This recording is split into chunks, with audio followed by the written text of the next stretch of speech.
I want to talk about a few things. I was talking to, I talk to a lot of people. The concept of Kol Nidre, the canceling of vowels came apart.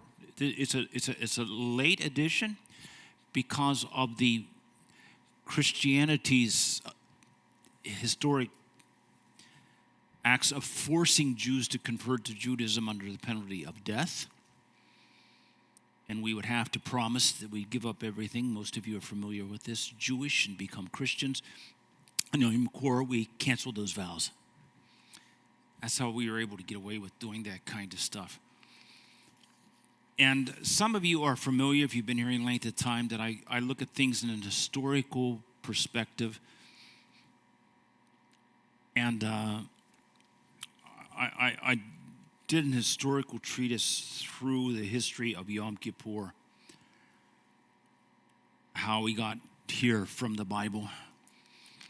This year, I decided I would look, when did Yom Teruah become Rosh Hashanah? I talked to some people in the Ringling Room, but I didn't teach that. It's just there's a historical starting point for that because it's not in the Bible. The Bible doesn't call anything the head of the year. There's no such thing as Rosh Hashanah. It's Yom Teruah, the day of blowing.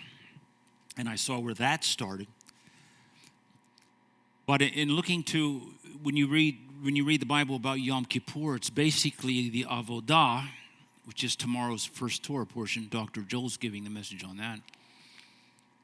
So I won't step on it, although I'm going to do another teaching probably before that tomorrow. But because the Mishnah was being written, the Mishnah is the first half of the Talmud. Mishnah and Gemara together, those two books together make a Talmud. The Mishnah was being completed. It started by Ezra on the return from Babylon, was completed just before the destruction of the temple. So in the first coming of Messiah, he was dealing with a lot of people who were writing the Mishnah at that point in time. Doesn't mean you just accept it's a commentary on the Bible. But it's the way the questions he was being asked tended to line up with which school do you line up with.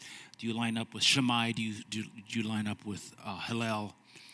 And a lot of the questions were asked, and a lot of the answers were based on Mishnaic writings rather than biblical writings. It's commentary on the Bible. And so that was all finished prior to this, just at the destruction of the temple. That finished the writings of Mishnah. They threw it together because the temple was destroyed. We were thrown out of Jerusalem. And they were going out, and from there they started writing Gemara, which is a little bit out. But if you look this up in your Talmud, in the tractate Ta'anit, page 26b, which deals with Yom Kippur, among other things. And it is stated, and I quote in English, Rabban Shimon ben Gamaliel,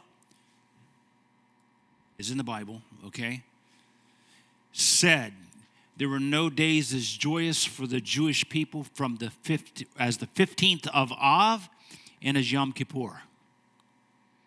I want to repeat that. There were no days as joyous for the Jewish people as the 15th of Av and Yom Kippur. Tish B'Av didn't come about yet either. That's a later addition during Gemara. Continuing the quote, as on them the daughters of Jerusalem go out in white clothes, with each woman borrowed from another. Why were they borrowed? They did this so as not to embarrass one who did not have her own white garments. All the garments the woman borrowed require immersion, as those who previously wore them might have been ritually impure, as it is said, and the daughters of Jerusalem will go out and dance in the vineyards. And what would they say? Young men, please lift up your eyes and see what you choose for yourself for a wife. Do not set your eyes toward beauty, but set your eyes toward good family, as the verse states. Grace is deceitful and beauty is vain, but a woman who fears the Lord shall be praised, quoting Proverbs 31:30. And it further says, Give her the fruit of her lips, and let her works praise her gates. Proverbs 31:31. And so I want you to see that prior to the destruction of the temple, this is the most joyous festival we had during the year. And it all tied to, I don't know how much I want to do. I have to be careful. I've been kind of on the verge of jumping off and just started talking about things. If you've ever been to Jerusalem, southern steps, you come around the southern steps on the west side, that parapet where they sounded the blast for the new moons up there. On Yom Kippur, they hung the scarlet thread. It's a very, very, very famous thing, the scarlet thread. And after the Avodah service, which is the first service of Yom Kippur, which is the first Torah service tomorrow, that Dr. Joe will explain it to you in its entirety, that cord would turn from red to white, which means God had accepted the atonement for us as a nation. And so we just broke out in party. We were walking party. The priests had a lot to do, which is the Avodah service, which is the service tomorrow. They had a lot to do. It was really, really treacherous for what they had to accomplish that day. And they had to accomplish the atonement of the nation. And the priests did that where we couldn't get to because we weren't allowed in where the priests were allowed. The men could get into the men's court, the women could get in the women's court, and the Gentiles were outside of there, and anyone who was unclean was outside of there. So we couldn't really see what was going on there. All the priesthood had this huge, huge task to make atonement for all of us as a nation. And when they did that, the scarlet thread turned white. And when it turned white, wow, we're atoned for as a nation. It was a party beyond parties. In part of the liturgy, it just mentions that something happened after the crucifixion of Messiah. What happened? It stopped turning white. And for 40 years, it did not turn white. And then the temple was destroyed, and the Talmud writes the temple was destroyed because we shed innocent blood. And we mark the shedding of innocent blood from the crucifixion of Messiah. It's Mishneh concept. What happened 40 years before the destruction of the temple? Well, God didn't accept the Yom Kippur sacrifice anymore for our atonement. And the only thing that happened really of significance was we crucified this guy named Yeshua, who a lot of people thought was the Messiah. And then it spun out to, now what do we do? If you don't have the Messiah, it's a huge problem because you don't have a priesthood, you have no atonement. And you see this prior to the destruction of temple in Shoftim in Judges chapter 12, beginning in verse 19. Do you have any of these, Joni, or are you still looking for it? Because I'm having a problem with my printer, and I'd read it up there. It's easier. So they said, this is at Shiloh, at Shiloh, okay, with the Mishkan, with the tabernacle. Behold, there is a feast of Adonai from year to year at Shiloh, which is north of Bethel, on the east side of the highway, which goes up from Bethel to Shechem in the south side of Lebanon. You go on my tours, that's like the first stop we make, Shiloh, right? Out in the territories. It's talking about that, what they say. Now, next verse, what happens at this feast? So they commanded the children of Benjamin, go hide in the vineyards, verse 21, and watch. Behold, if the daughters of Shiloh should come out and join in the dances, then come out of the vineyards, and ladies would catch up as wives from among the daughters of Shiloh, that you can go to the land of Benjamin. In other words, the women come out with borrowed white clothes, and you find one, you say, I want that as my wife, and you go out and grab a girl, and you make a wife, and it goes into the concept of everything that was going on as our people from the time of the establishment of the Shiloh all the way to the temple in Jerusalem. It was still those kind of practices surrounding this feast, which is in the 7th month. It's tied to Jeremiah 31:12. This is a Jewish address. Christian address is about a chapter off. Same scripture, different chapter. Then will the virgin rejoice in the dance? Did you jump? Then the virgin will rejoice. That's 31:12. I'm going to read what I have. Then the virgin will rejoice. This is not her fault. This is my fault. Then the virgin will rejoice in the dance, both young men and old men together. For I will turn their mourning into joy. I will comfort them and make them rejoice in their sorrow. I will fill their soul with corn in my fatness. My people will be satisfied with my goodness. It's a declaration of Adonai. Now the context of that, yeah, that's where I was. Thank you, Joni. I'm off. My notes are off. The context of this terminology, right? The virgin rejoicing and the dance, and it's all tied to Shiloh, to the seventh month, the feast, Yom Kippur, prior to the destruction of the temple. And down to verse 30, I hope.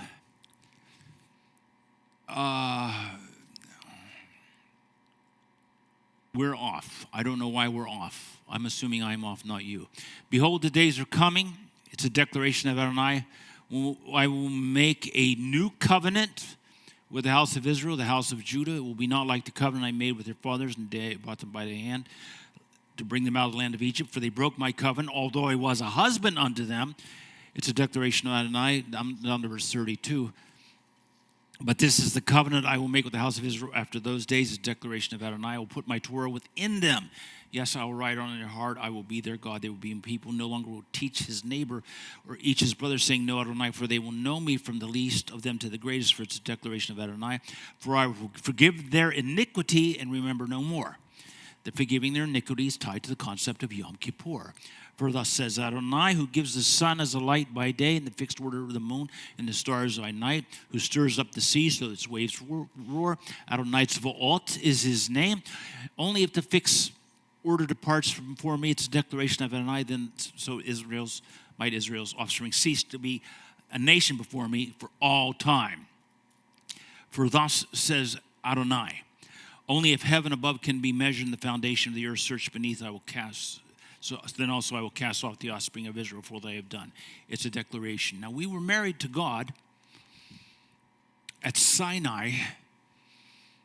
In the book of Deuteronomy was our ketubah, our marriage contract. And then we went up to the time of Isaiah where we were estranged from our husband. And the prophet brought the message, A for Agat. Where's your bill of divorcement? What are you doing running around like a harlot? Running around. You're married. You're cheating on your husband. You're cheating on your husband. 100 years later, the prophet Jeremiah came on the scene and said, you didn't listen. Here's the bill of divorce, Agat.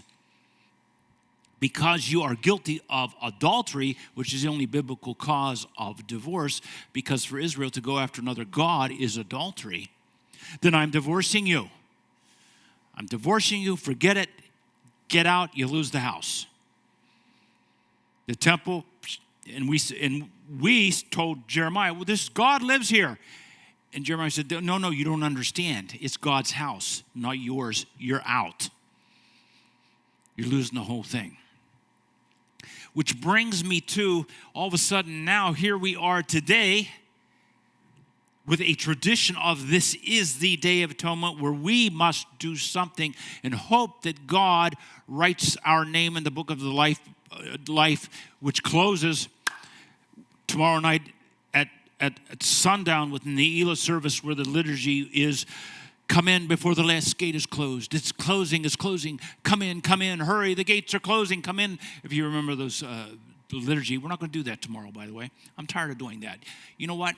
My name is in the book of life because I want us to celebrate the privilege that we have by knowing that our atonement is sure because of our high priest, the Messiah, who brought us our atonement, which is one of the messages I'm giving tomorrow morning.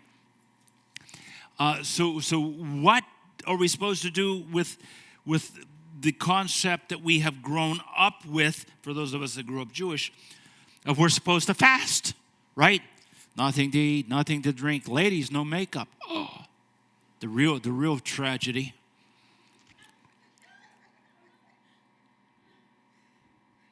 Now, among other things, if you read the calendar of God given in Vayikra in Leviticus chapter 23, it begins with the Shabbat.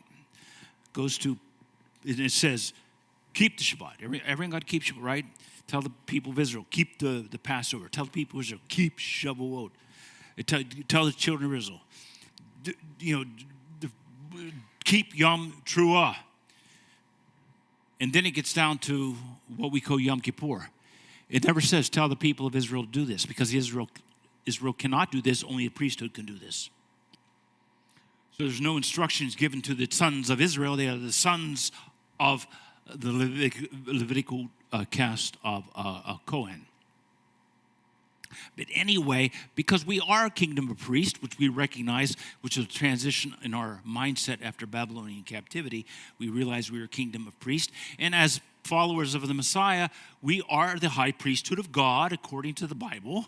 We are the priesthood of God, following our high priest, which is something that has been lost since the destruction of the temple, but I'll be teaching this tomorrow morning. Yeshua, our high priest. Leviticus 23:27 reads, However, the 10th day of the 7th month is Yom Kippur, a holy convocation to you. So you are to afflict yourselves, you are to bring an offering made by fire to Adonai. Now it says you are to afflict yourselves. In English, it says that in English. It doesn't say that in some of the liturgy because I corrected the Hebrew. It's not what it says in Hebrew. But afflict, the word for afflict, the word translated into afflict is used several times in the Bible. It's translated as humble yourself, afflict your soul, disturb, oppress, do violence to silence, to treat harshly, to violate, to weaken, to put down, to humiliate, impoverish. And there's technically in the Bible, there is no connection between Yom Kippur and fasting. There's absolutely no connection between Yom Kippur and fasting in the Bible. By fasting, I mean abstaining from food and water, which is what we all grew up with. That's my baggage. A lot of you too. Leviticus 16:29 in most translations is a little bit more accurate in the Hebrew. It says, it is to be a statute forever in the 7th month and the 10th day of the month you are to afflict your souls. The word is nephesh. You are to afflict your souls and do no kind of work, both the native born and the outside dwelling within you. And so in Leviticus 23, the word nephesh is translated yourself. And the reason it's important to deal with the soul, because Leviticus 17:11, which in English tends to say it's the blood that makes atonement on the altar, and the Christian world says it's the blood, it's the blood, it's the blood. But the Bible says the soul of the creature is in the blood. And I don't need the blood to be purified. I need a soul to be replacing my soul. It's a soul for a soul. All right? I've taught that in that. And it says, afflict your souls. It doesn't say anywhere. If it says afflict your souls, it cannot mean afflict your bodies. You understand that?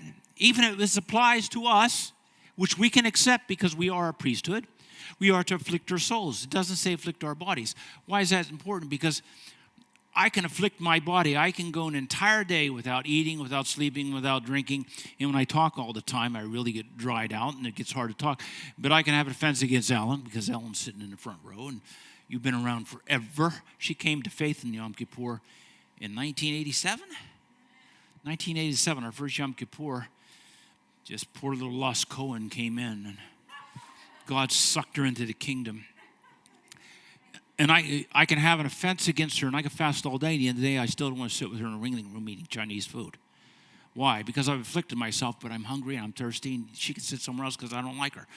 I haven't done anything by afflicting my body because my soul is out of source with God. And how do I know my source are source with God? If I have a problem with Ellen, I have a problem with God. Something's wrong in my life. I have to afflict my soul. And by the way, the word that's used, afflict yourselves, is used in Genesis 15:13.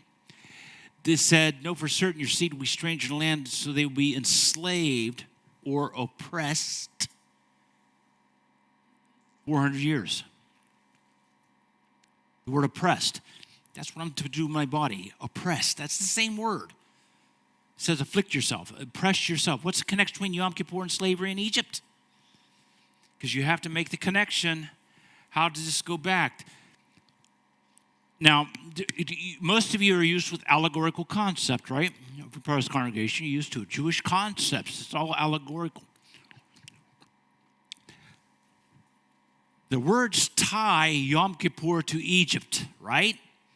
Because it's the same word. That's prior to Egypt, you'll be oppressed. It's the same word. You're to oppress your souls on Yom Kippur.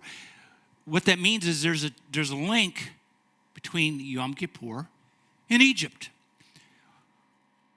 And here's the question. Did the people of Israel fast when they were slaves in Egypt? Did they fast when they were slaves in Egypt? And you know the answer to that, because in Exodus 16, beginning in verse 2, the whole congregation of Bnei Israel murmured against Moses and Aharon in the wilderness. Verse 3, Bnei Israel said to him, if only we had died by the hand in the land of Egypt, where we sat by pots of meat, when we ate bread until we were full. You brought us out in the wilderness to kill us and the entire congregation with hunger. When we were in Egypt, we didn't fast. Okay? We get out in the wilderness and all of a sudden we miss the good food. Then Adonai said to Moses, the next verse, behold, I will rain bread from heaven for you. This people will go out and gather a day's portion on that day, and I'll test them whether they walk according to my Torah or not. Well, we didn't get the Torah yet. But God says, I'm going to instruct them how to live. They're complaining because they don't have the food, and I'm telling you, I'm going to send the food down and see if they're going to pay attention to my instructions or not. And my instructions to not. And so there's not a lot of fasting going on in the story of Egypt. You have to see that. Not a lot of fasting going on in the story of the Exodus. Numbers chapter 11, beginning in verse 4. The grumblers among them began to have cravings. Not that you would have any cravings. So Bnei Israel began to wail repeatedly. We just eat some meat. Okay? He's raining down bread from heaven. But okay, yeah, but where's the meat, right? Where's the meat? We're a Jewish group. Next verse. We remember the fish that we used to eat in Egypt for free. Cucumbers, melons, leeks, onions, the garlic. And what I want you to see, only when we left Egypt did our conditions even slightly begin to resemble a fast. And the fast was we weren't eating as well as we did when we were slaves. During the times that we were slaves in Egypt, we had a large variety of foods. And according to the account, to eat in almost unlimited quantities. Numbers 11:10, Moses heard the people wailing by their family, each man his door of his tent. And Adonai's anger became very hot. And Moses was troubled. They ate well when they were slaves. He brings them out. We missed the food. I'll rain bread for you from heaven. I'm sick of bread. I want meat. Now, without complicating this picture, this is one like 5 messages I plan to give this Yom Kippur.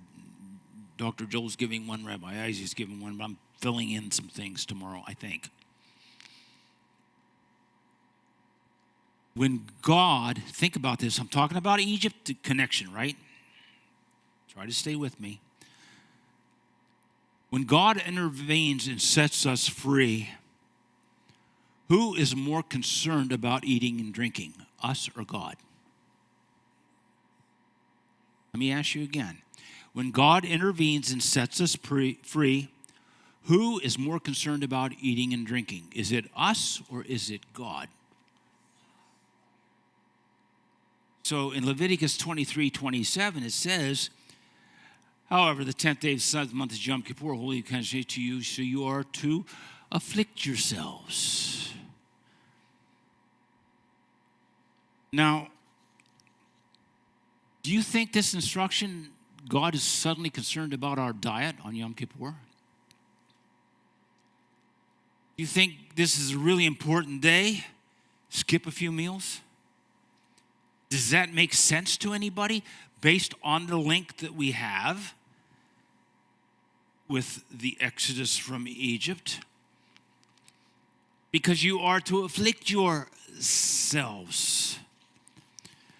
Luke 9:23, Yeshua was saying to everyone, if anyone wants to follow me, he must deny himself, take up his cross every day, and follow me. It's the same word. Do you think it means you need to fast? Or does that mean you need to deny your souls and follow him? What's the next verse, Joni? I'm not looking at my notes. Whoever wants to save his life will lose it. Whoever loses his life for my sake will find it.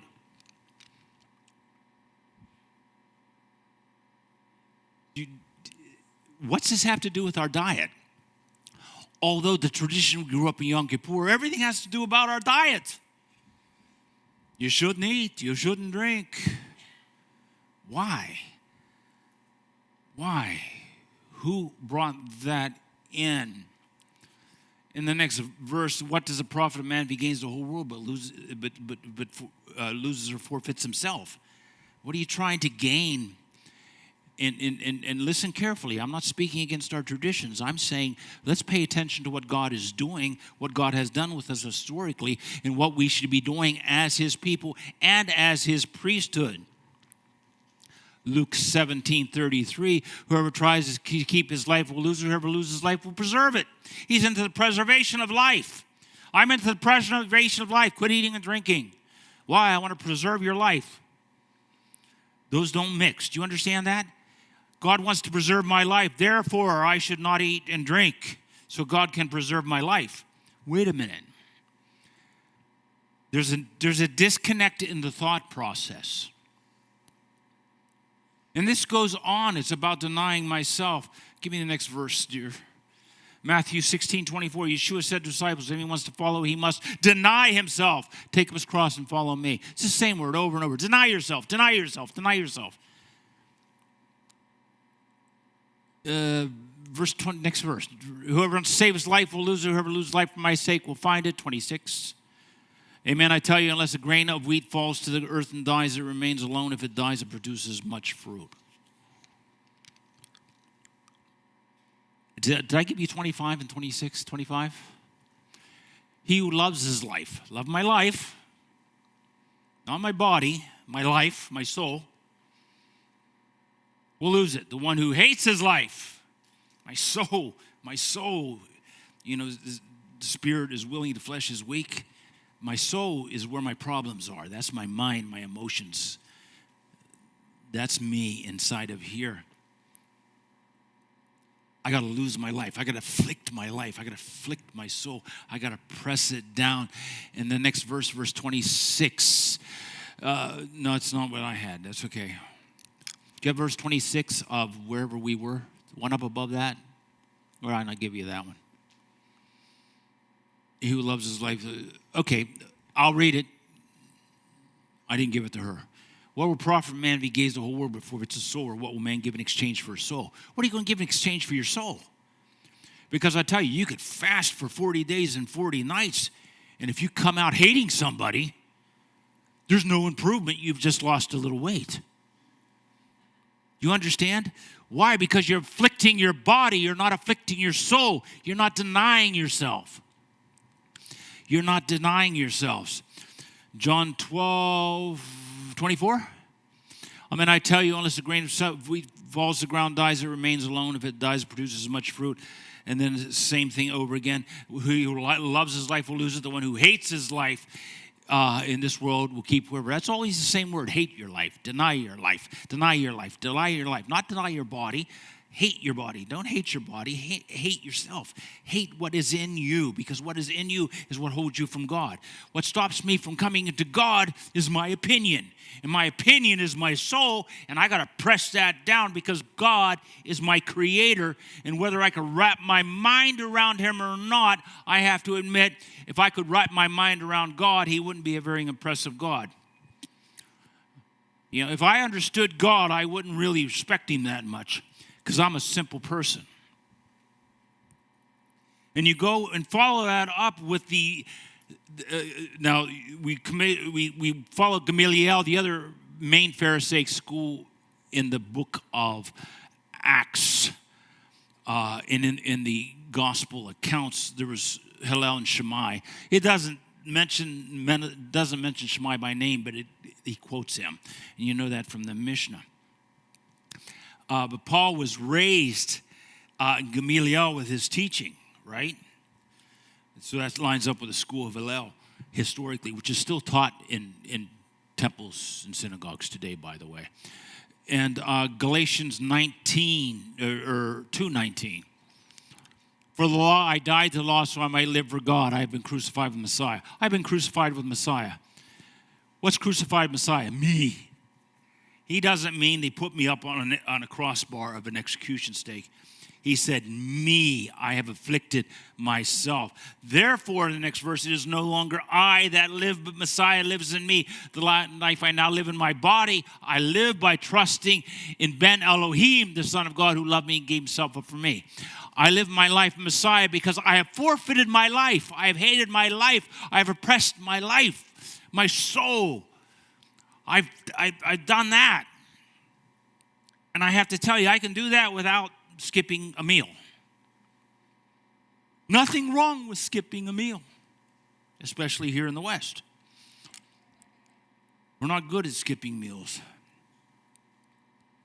Philippians 2, verse 5, have this attitude towards yourself. Here's how you think about yourself. It was also in Messiah Yeshua.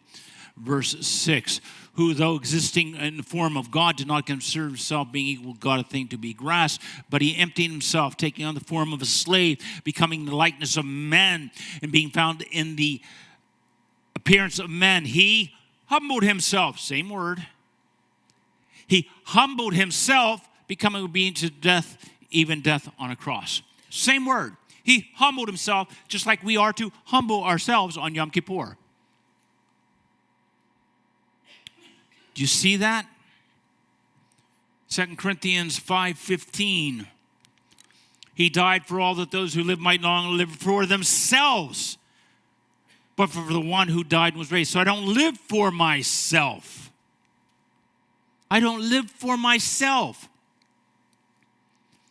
And I know none of you are that shallow, but a lot of people think I could stand to lose a few pounds. I'll fast on Yom Kippur. It couldn't hurt, right? Couldn't hurt some. Some of you, I know not many of you would think that, but some of you would do that. It's just that reality. But I don't live for myself. I live for Messiah. I have to afflict myself. I have to afflict my soul. I have to deny myself. I have to do all these things to crucify myself, my soul, my flesh. Do you understand? It has historically not a whole lot to do with skipping a meal. Although there's nothing wrong with doing that. What does Yeshua want of us? What does Yeshua expect? This is Beth Messiah, the house of Messiah. Most of us are followers of the Yeshua Messiah. A lot of baggage represented in this congregation. A whole lot of baggage in this congregation. Not everybody follows the Messiah Yeshua yet. Some of them, some are a little bit far away. Online, we have a whole lot of people from a lot of countries that are in all kind of different baggage. But I'm telling you, what did Yeshua want? What does he expect of us? In Luke 14, he's teaching the crowds. The crowds were traveling with Yeshua. And he turns, he says to the crowd, verse 26, if anyone wants to come to me and does not hate his father, his mother, his wife, his children, his brothers, and yes, even his own life, cannot be my disciple. Whoever does not carry on his own cross and follow me cannot be my disciple. People look at that and say, well, Yeshua wasn't a good Jewish guy because he said you should hate your wife, you should hate your father, you should hate your mother, you should hate your children. No, it says, look, you deny yourselves. Your life is not found in those who love you. Your life is found in God. And you can't put your family in front of God, because just like Jacob I loved, Esau I hated, he didn't hate Esau. Compared to his love for Jacob, he hated Esau, but he didn't hate Esau. He loved Esau. But there's that vast difference, and there's a vast difference between my love for my bride and my children and my grandchildren who are here tonight, and my love for God, because I don't live for my family. I don't even live for my family here in this body of my children. Oh, you all are. I live for God. I live for God. You must be willing to give up everything that is in us so that nothing will become us, between us and God. See, that's what I think we should focus on this Yom Kippur. I don't want anything to become me, between me and God, because I hold on to my family, and that's my idol. I hold on to my wife, to my children, my grandchildren, my job, my situation, my health, my this, my that. I'm holding on to this. I'm holding on to this. I have all these idols in my life. And God says, no, you must afflict yourselves this day. Get rid of anything that's between you and God. And I'm telling you, lunch is not between me and God. Do you understand that? There's something much deeper than that. Now, there's nothing wrong with missing a couple meals. There's nothing wrong with that. It couldn't hurt. But I'm telling you, we are called to take up our cross and be disciples. Deny myself. Afflict myself. Not afflict my body. And that's what I'm teaching from. I still have a little bit of time. I'm going to take my time. I've been misbehaving the last few weeks. And Jody's feeling better, but she's still not here. And until she comes here, I don't have to pay attention to the clock. Leviticus 23:27. However, the 10th day of the 7th month is Yom Kippur. You have occasion. So you are to afflict yourselves. Afflict yourselves. Afflict your souls. Afflict yourselves. For centuries, Jewish tradition has been you never fast on a Shabbat. Right? If you're only going to eat one meal a week, you eat it on Shabbat. Shabbat's the best meal of the week in Israel. If you're going to have a meat meal, it's going to be on Shabbat, because you can't really afford meat every day. So when do you eat your meat meal? Shabbat. You don't fast on Shabbat. And then there's this question that has been worked out historically in arguments among rabbis. If Yom Kippur falls on the Shabbat, are we supposed to fast or not? Because we're not supposed to fast on a Shabbat, but we're supposed to fast on Yom Kippur. And every few years, Yom Kippur falls on Shabbat. So are we supposed to fast or not fast?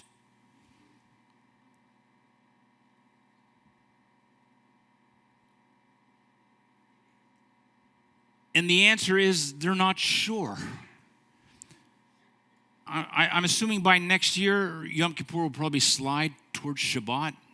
It's on Thursday this year, so it's probably getting close because it's not leap year yet. So it'll probably be on Shabbat next year. So are we going to fast or not fast? Because you're not allowed to fast on Shabbat, but you're supposed to fast on Yom Kippur. And the rabbis, you could study this, you can look it up online, and you won't find an answer because we don't know what we're supposed to do. We don't know. It's just, you look things up online, you say, I can't find the answer to this, because there is no answer. There's a problem with religion.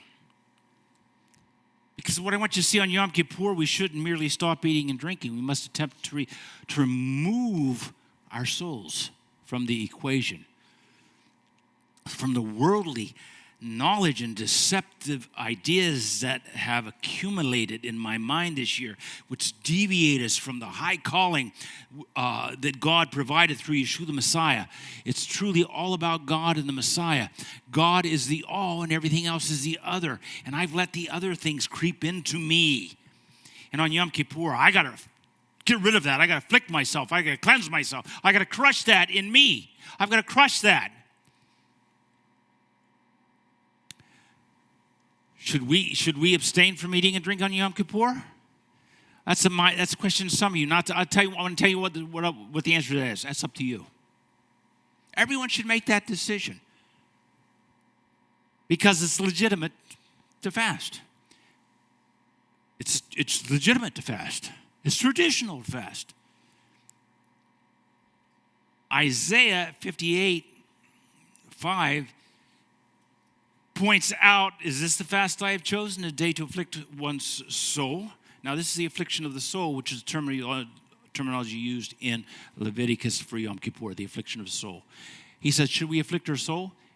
Is it to bow down your head like a reed, spreading out sackcloth and ashes? Will you call this a fast in the day acceptable to Adonai? Verse 6, is this not the fast I chose, to release the bonds of wickedness, to untie the cords of the yoke, to let the oppressed go free and tear off every yoke? Verse 7, is it not to share your bread with the hungry, or to bring the homeless into your house when you see the naked, to cover him and not hide yourself from your own flesh and blood?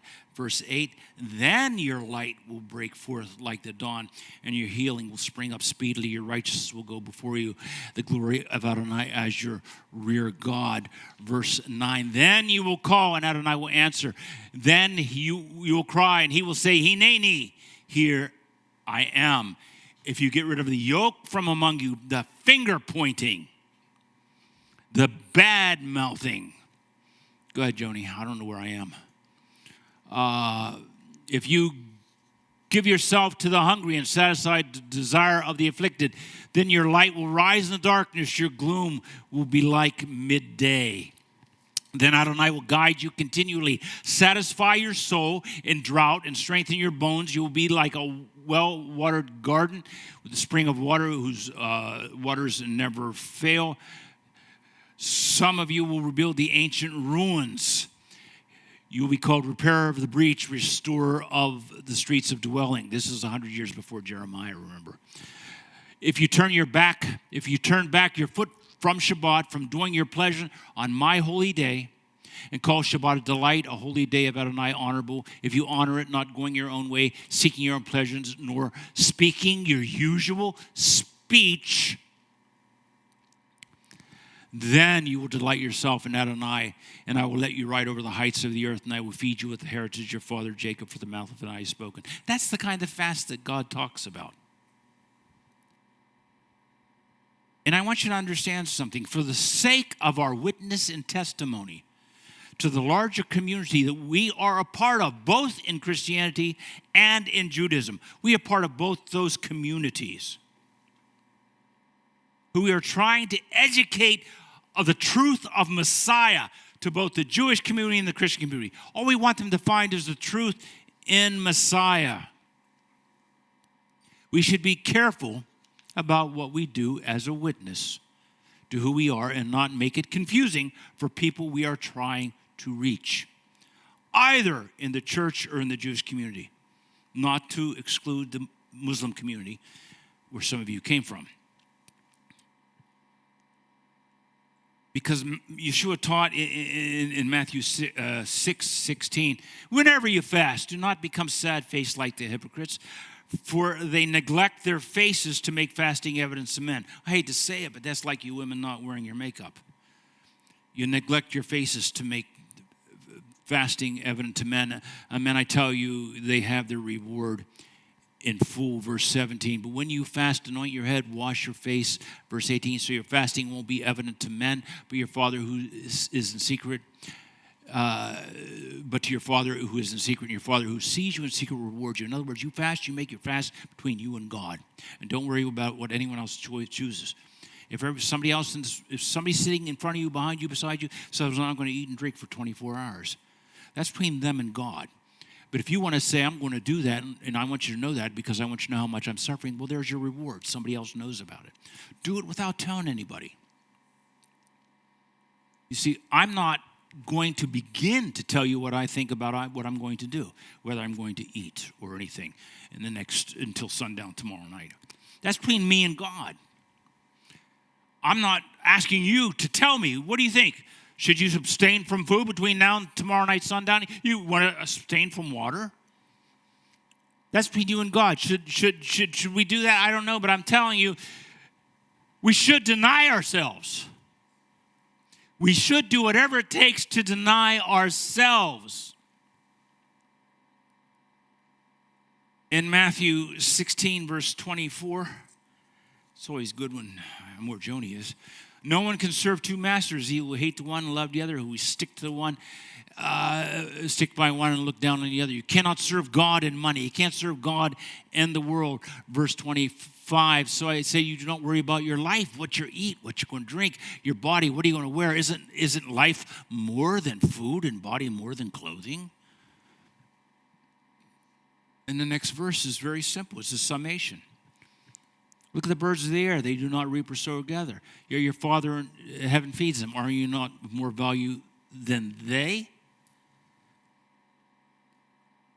Is that verse 26? It's missing a line. Do you have that line? Are you not? Do you have the next line? That's okay. It's missing a line. What will man give in exchange for his soul? And anyway, you wouldn't believe how long Joni and I worked on this to pull together, and it's still got some small glitches, but that's okay. Should you abstain from eating and drinking on this Yom Kippur? Should you? Publicly, couldn't hurt. I think it won't cloud the message we give as a part of the Jewish community and as a different entity than the church. But you should afflict yourself. You should humble yourself. You should afflict your soul. You should disturb yourself, oppress yourself. Do violence to yourself. Silence yourself. Treat yourself harshly. Violate yourself. Weaken yourself. Put down yourself. Humiliate yourself. Impoverish yourself. Because my problem with God is not that I'm overweight, and I'm not saying I'm not overweight. I'm saying my problem with God is my soul is fat. And that's what I've got to deal with on this Yom Kippur. That's what I choose to deal with this Yom Kippur. And it wouldn't hurt to lose a little bit of the flesh fat.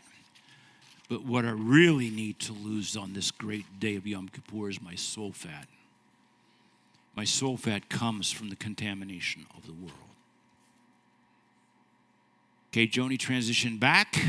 Kieran, turn off the CD.